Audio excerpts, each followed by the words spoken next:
So, kamusta po mga streetwise? Ako po si Takero Miyamoto at welcome po sa aking munting channel. So, mga kababayan, no, naglabas po ng survey ngayon itong Pulse Asia, tsaka Okta Research ata kung hindi ko nakakamali, no. Na ngayon nga po, tied. Tied daw po si Raffy Tulfo at ngayon daw po, medyo konti na lang daw po yung lamang ni Leni Robredo laban kay Sara.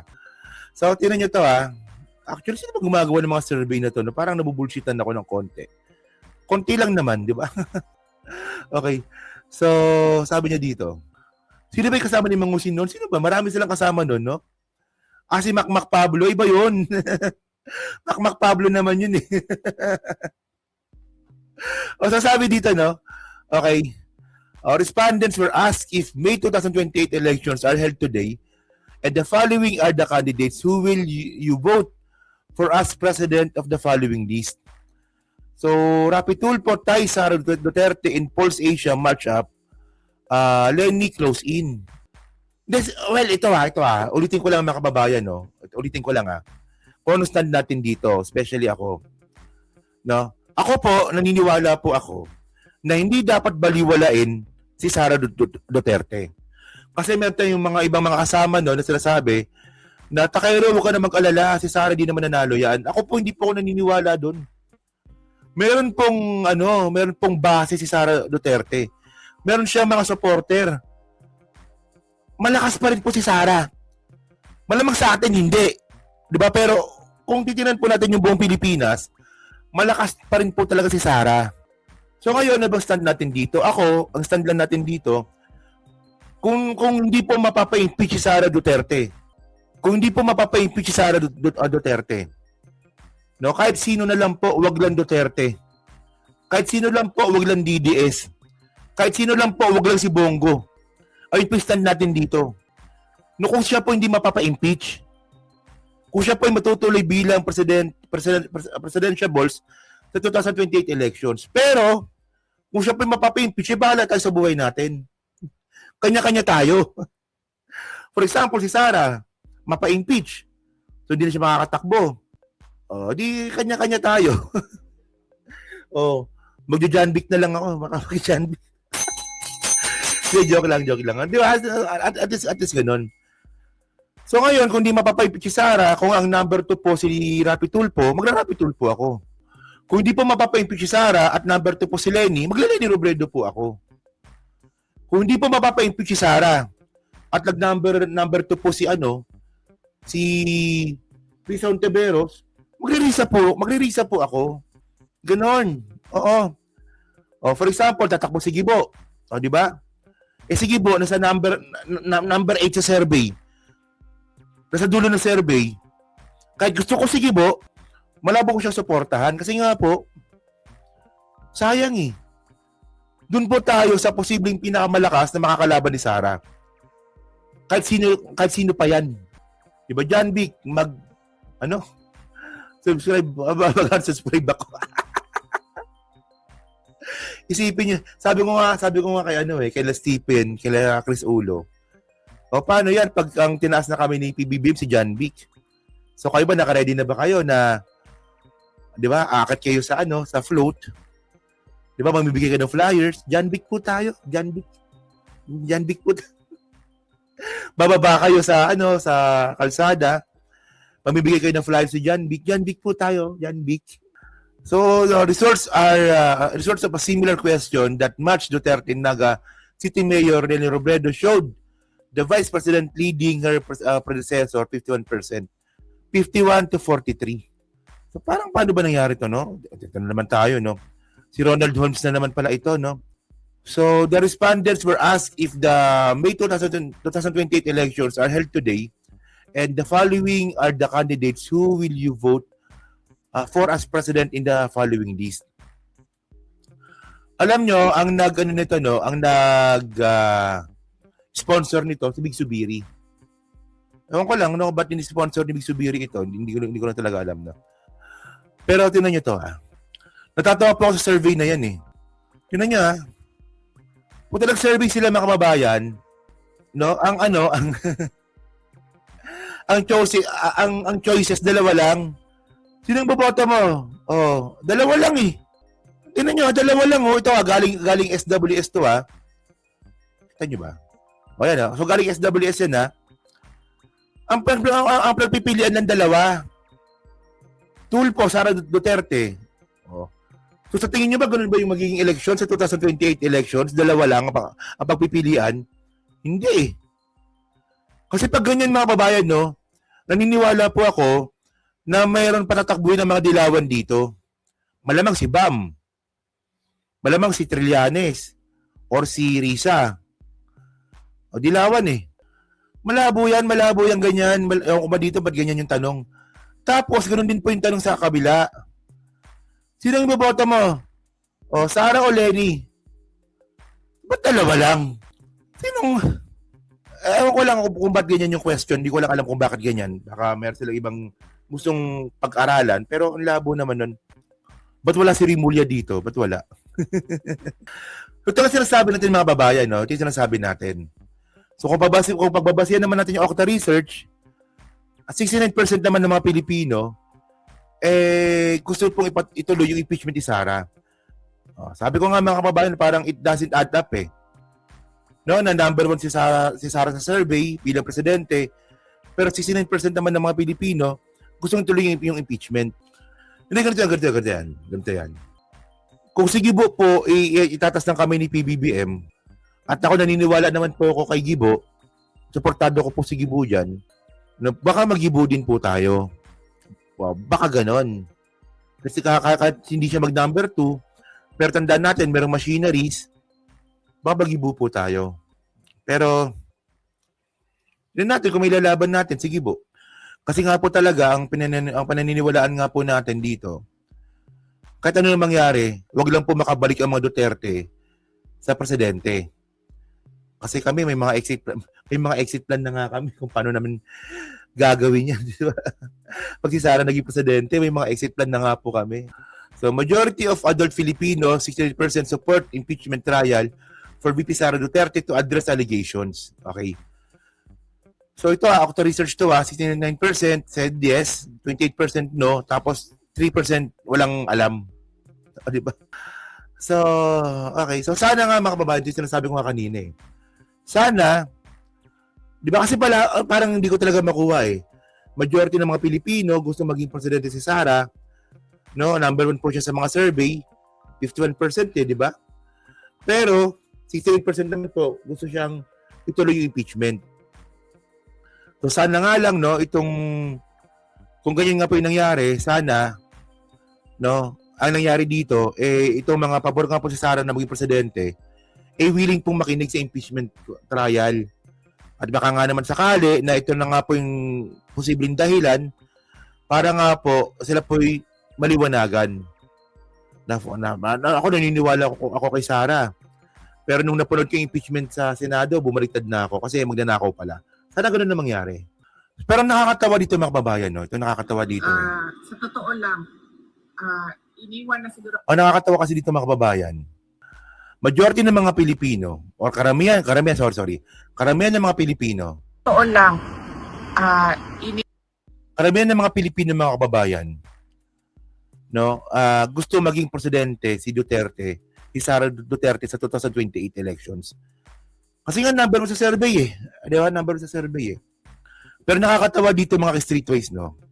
Hindi po alam ni Sara, no? Hindi po alam ni Sara kung paano sumagot sa mga simpleng tanong kung siya ba ay ready na maging presidente ng Pilipinas. Tawa ko dun eh. Hindi niyo ha? Kasi mga kababayan, kung kayo po tatakbo bilang presidente, ang unang tanong sa inyo, ikaw ba ay ready na maging presidente ng Pilipinas? Ang nakakatawa dito, tinanong po si Sara Duterte nito, dun po sa Dahig. Ngayon lang. Si Sara po nasa Dahig ngayon ha. Ngayon itong Alvin Dabobo, yung vlogger nga nila dun sa Dahig. Tinanong si Sara na, Madam, kayo ba ready na maging presidente ng Pilipinas sa 2028? Puta, napaka-straightforward ng tanong. Hindi po masagot ng maayos. Anong klase itong si Sara? Ang bobo. O, tinan nyo to ha. O, sagot niya dito. Sa totoo lang, iniwan na siguro ako lahat ng mga kaibigan ko na politiko, pero hindi ako iniwan ng mga kapasayan. inyo kami. Correct. Ako. VP, another statement coming from perhaps no sentiments by the Filipinos. Are you ready to become the next president of the Philippines? Alam nyo, nang nakakatawa kay Sara Duterte, mga kababayan, no? Ito Puta, isang beses nga po, no, in-interview po siya sa SMNI. SMNI, teritoryo niya yon. Tapos nakakatawa pa dito, meron ng advance question. So, binigyan na po ng question si Sara bago niya sagutin. May listahan na po kung ano yung mga tanong. Yung mga host na nagtanong po sa kanya sa SMNI, mga DDS, puta nagkalat. Ganun na nga yung sitwasyon, nagkalat pa. O parang ito, di ba? Ang mga kasama niya dito sa Dahig, mga supporter niya, nagtanong si Alvin, vlogger nila sa sa Dahig. Puta, sabi ko nga sa inyo huwag niyong tatanungin si Sara ng ganyang klase mga tanong kasi nga po magkakalat lang po yan. O tingnan niyo ang tanong dito, ikaw ba'y ready na maging presidente sa 2028? Siyempre, ang sagot dito, yes or no lang. O, ready na ako. Handa na ako na maging presidente ng Pilipinas para ipagtanggol, no, at para maging maganda ang buhay ng mga Pilipino. Palakpakan, no? Ganun, oo. Ganun dapat. Yun po ganun ang sagot. Straightforward ng tanong, straightforward dapat ang sagot. Tingnan niyo sagot niya. Tingnan niyo Tingnan niyo sagot niya. Ang baba ng comprehension ng buhaka ng ina. Sentiments by the Filipinos. Are you ready to become the next president of the Philippines? I'm already a presumptive candidate because I declared my intention to run for the next presidential elections. We can only pray that there will be a presidential elections on 2028 and it will be honest, orderly, and peaceful. On behalf of the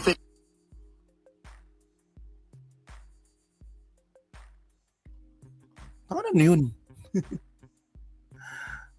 Anong sagot yun? Tuwan-tuwa kayo doon, mga DDS?